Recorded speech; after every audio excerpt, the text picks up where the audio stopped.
محمد صلی اللہ علیہ وآلہ وسلم مدنی چینل کے ناظرین، 15ویں صدی کی عظیم علمی و روحانی شخصیت شیخ طریقت بانی دعوت اسلامی حضرت علامہ مولانا محمد الیاس عطار قادری رضوی دامت برکاتہ العالیہ نے اس پرفتن دور میں نیکیاں کرنے اور گناہوں سے بچنے کے طریقوں پر مشتمل شریعت و طریقت کا جامع مجموعہ 72 نیک اعمال بصورت سوالات عطا فرمائے ہیں۔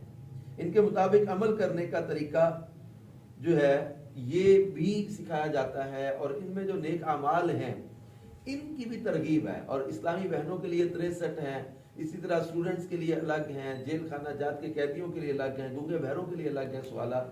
تو یہ جو اسلامی بھائیوں کے لیے 72 نیک اعمال ہیں، ان میں سوال نمبر 3 ہے، نیک عمل نمبر 3 ہے، کیا آج آپ نے گھر، بازار، مارکیٹ وغیرہ جہاں بھی تھے وہاں نمازوں کے اوقات میں نماز پڑھنے سے قبل نماز کی دعوت دی؟ کاش پانچوں نمازوں میں کسی ایک کو اپنے ساتھ مسجد لے جاتے۔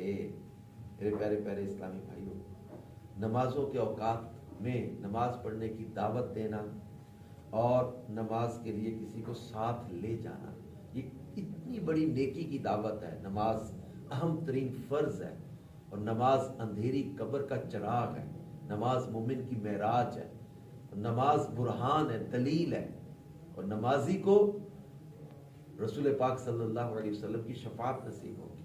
نمازی کو کل بروز قیامت اللہ پاک کا دیدار کرایا جائے گا۔ نماز کی بڑی برکت ہے۔ اب اس کی دعوت دینا ایک نیکی کی دعوت ہے، ایک اچھائی کی دعوت ہے۔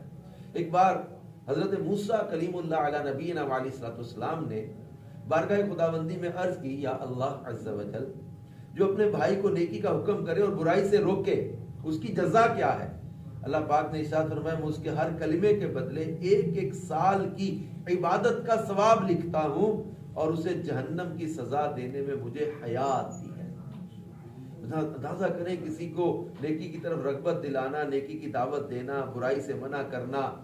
اب لوگ گناہوں میں پڑے ہوئے ہیں، لوگ نماز قضا کر رہے ہیں، یہ گناہ ہے، حرام ہے۔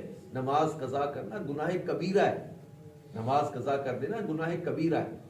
اب اس گناہ سے بچانا لوگوں کو، نماز کی دعوت دے کے ساتھ لے کے جانا، ایک سمجھانا، بات کرنا، اس سے فائدہ ہوتا ہے۔ اللہ پاک قرآن پاک میں فرماتا ہے، وَذَكِّرْ فَإِنَّ ذِكْرَىٰ تَنفَعُ الْمُؤْمِنِينَ، اور سمجھاؤ کہ سمجھانا مسلمانوں کو فائدہ دیتا ہے۔ ہمیں سمجھانا ہے، کوشش کرنی ہے، دعوت دینی ہے۔ بار بار ایک بات جو تکرار کی جاتی ہے دل میں قرار پکڑ لیتی ہے۔ اور قیامت کا دن آپ سوچیں، میدان محشر ہولناک ہوگا، عرش الہی کے سائے کے علاوہ کوئی سایہ نہیں ہوگا۔ اس دن اللہ پاک اپنے جن مطیع و فرما بردار اور خاص بندوں کو عرش عظیم کے سائے میں جگہ اور جنت الفردوس میں داخلہ عطا فرمائے گا، ان خوش نصیبوں میں نیکی کی دعوت دینے اور برائی سے منع کرنے والے بھی شامل ہوں گے۔ چنانچہ اللہ پاک کے پیارے نبی حضرت موسیٰ علیہ نبینا علیہ الصلوۃ والسلام کی طرف اللہ پاک نے وہی فرمائی کہ جس نے بھلائی کا حکم دیا اور برائی سے منع کیا اور لوگوں کو میری اطاعت کی طرف بلایا، میری فرمانبرداری کی طرف بلایا، قیامت کے دن میرے عرش کے سائے میں ہوگا۔